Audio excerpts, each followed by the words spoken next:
үйдемeye барсам жұмысында олар айлығында болады, бірақ оқу керек одан басқа.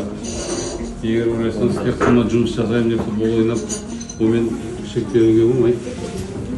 Оқу керек обязательно.